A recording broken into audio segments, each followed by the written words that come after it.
Il y a des moments où on a plus l'impression de subir notre vie que d'en être vraiment aux commandes. On peut alors avoir besoin et envie de reprendre notre vie en main sans savoir pour autant par où commencer. Je vous en parle dans cette vidéo.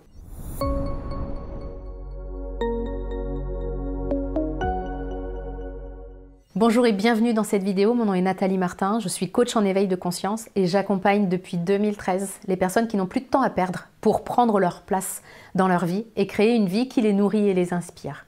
Si ce sujet vous parle, vous pouvez tout de suite télécharger gratuitement mon guide 10 conseils pour une vie heureuse. Vous trouverez le lien dans la description qui accompagne cette vidéo. Je vous l'ai dit en introduction, j'ai envie de vous donner des clés aujourd'hui pour reprendre votre vie en main si c'est ce dont vous avez besoin en ce moment. Si vous avez plus l'impression d'être assis sur le fauteuil passager plutôt que sur celui du conducteur dans votre vie, je veux déjà commencer par vous dire plusieurs choses.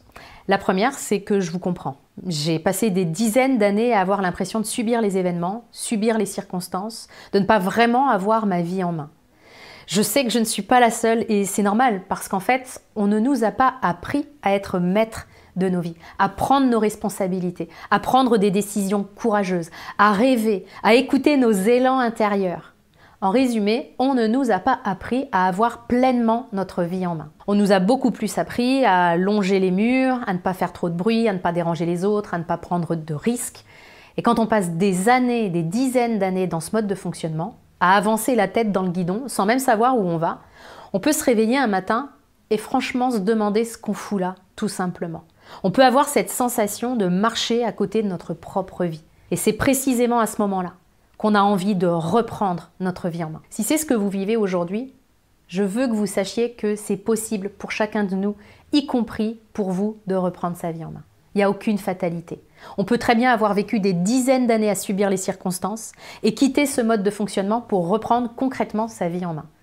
Ce que je vous propose aujourd'hui, ce sont 3 étapes simples et efficaces pour commencer tout de suite à reprendre le contrôle de votre vie. Alors la première étape consiste à prendre du recul, parce que tant que vous continuez à avancer la tête dans le guidon, c'est votre pilote automatique qui est aux commandes, et rester dans ce mode de fonctionnement ne peut pas vous permettre de reprendre votre vie en main.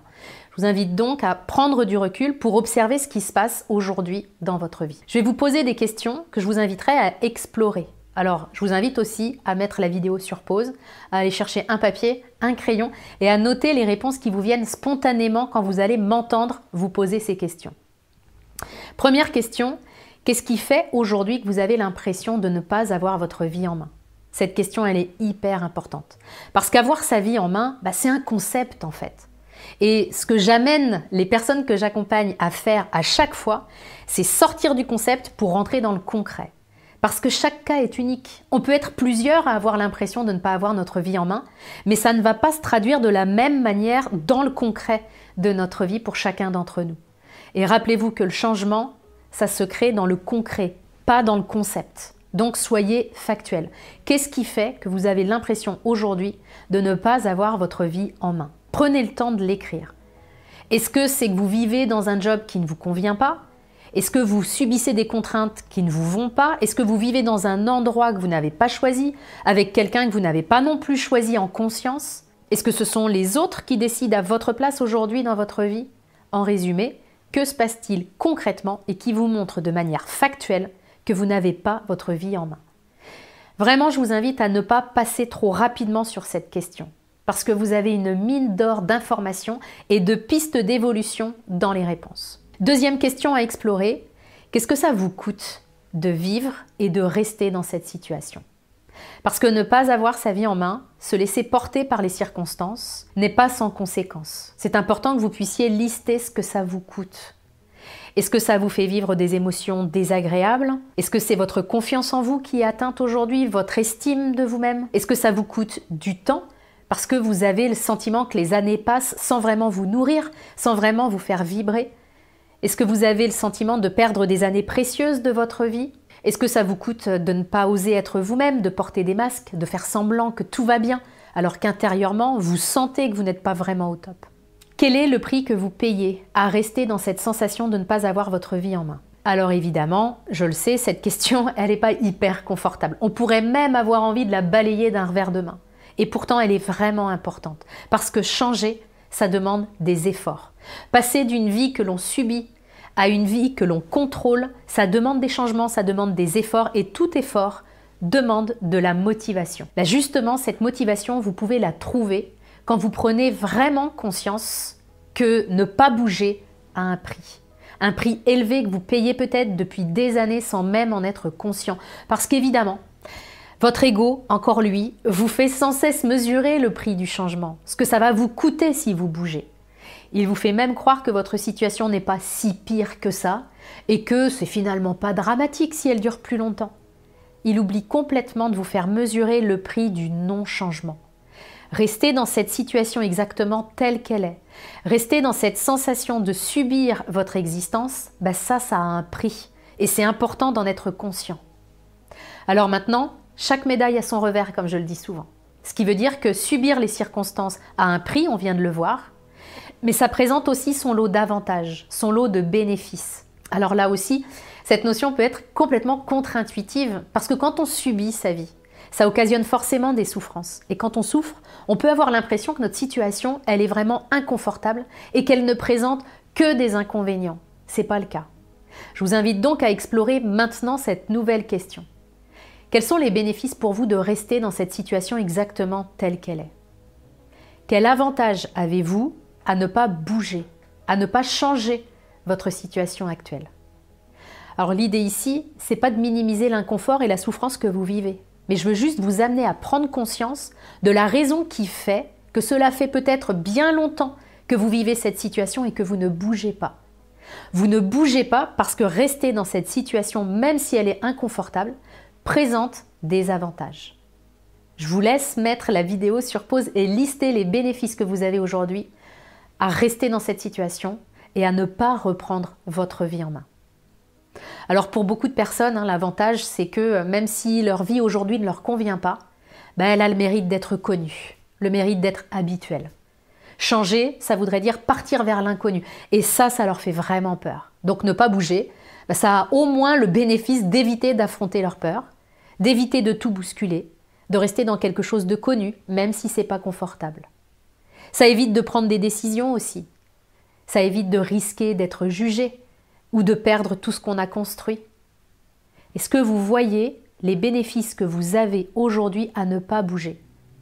Le fait de les identifier clairement, ça vous amène à arrêter de vous taper dessus. Parce que parfois, on peut être en colère contre nous-mêmes, de continuer à supporter une vie qui ne nous convient pas. On peut se taper dessus, on peut culpabiliser, on peut regarder les autres qui bougent, alors que nous n'osons pas.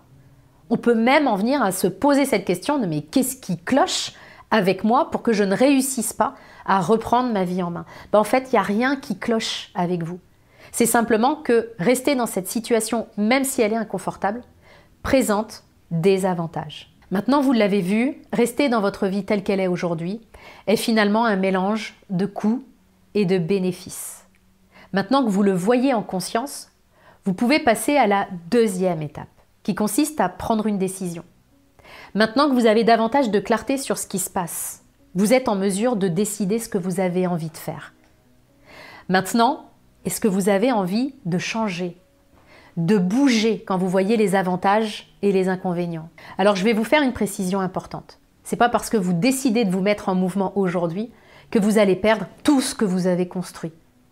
C'est votre ego qui vous fait croire ça, pour vous dissuader de vous mettre en mouvement. Vous pouvez très bien commencer à reprendre votre vie en main, petit à petit, étape par étape. Je vous en reparlerai tout à l'heure. Mais tout changement commence avant tout par une décision. Posez-vous vraiment cette question. Qu'est-ce que vous décidez? Qu'est-ce que vous avez envie de vous faire vivre? Et sur cette question, je vais être très claire avec vous.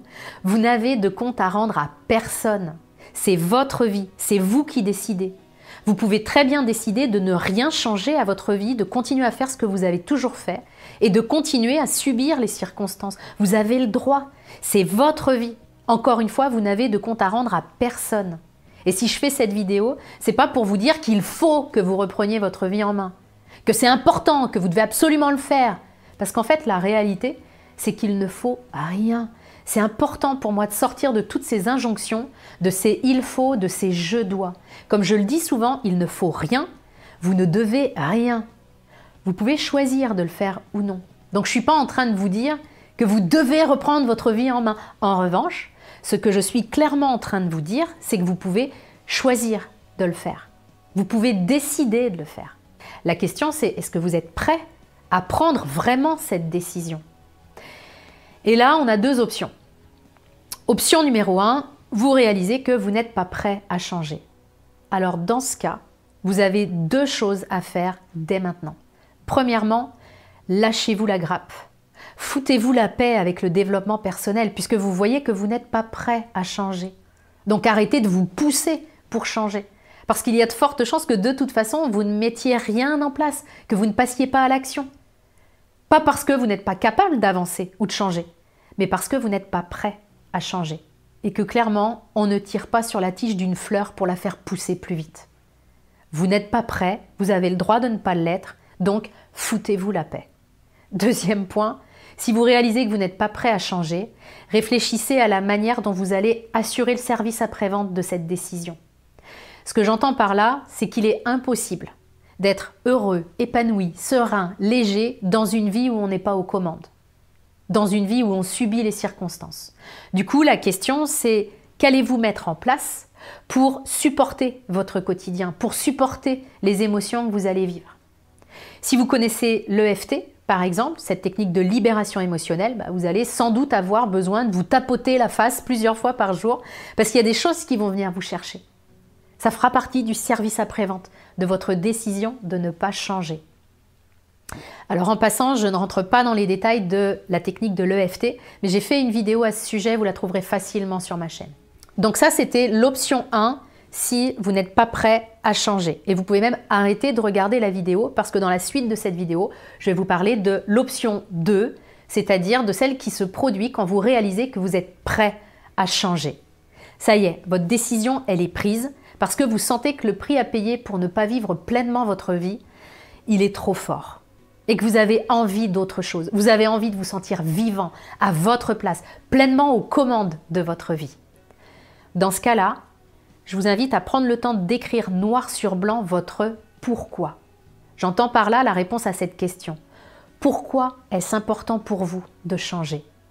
Pourquoi décidez-vous aujourd'hui de vous mettre en mouvement? En quoi est-ce important pour vous, pour votre partenaire de vie, pour vos enfants, pour ceux qui vous entourent? En quoi est-ce que c'est important? Listez tout ce qui vous vient en réponse à cette question du pourquoi. Parce que c'est dans ces réponses que se trouve votre motivation, votre énergie. Et vous allez en avoir besoin pour pouvoir vivre ce changement, pour pouvoir passer d'une vie que vous subissez à une vie dont vous êtes pleinement aux commandes. Troisième et dernière étape, bien sûr, elle ne vous concerne que si vous avez décidé d'entreprendre le changement. Cette étape consiste à vous poser maintenant cette question. Par quoi je commence? Quelle est cette première petite action que vous pouvez faire dès aujourd'hui pour reprendre votre vie en main? Notez ce qui vous vient spontanément. Parce que peut-être que vous pensez déjà à une action. Si ce n'est pas le cas, vous pouvez aussi regarder ce que vous avez listé à la première étape de cette vidéo. Lorsque vous avez fait la liste de tout ce qui vous indique que vous n'êtes pas aux commandes de votre vie. Par exemple, si un des critères que vous avez listés est que vous tergiversez, vous hésitez avant de prendre une décision, alors que si vous vous écoutez vraiment, eh bien cette décision, elle est évidente.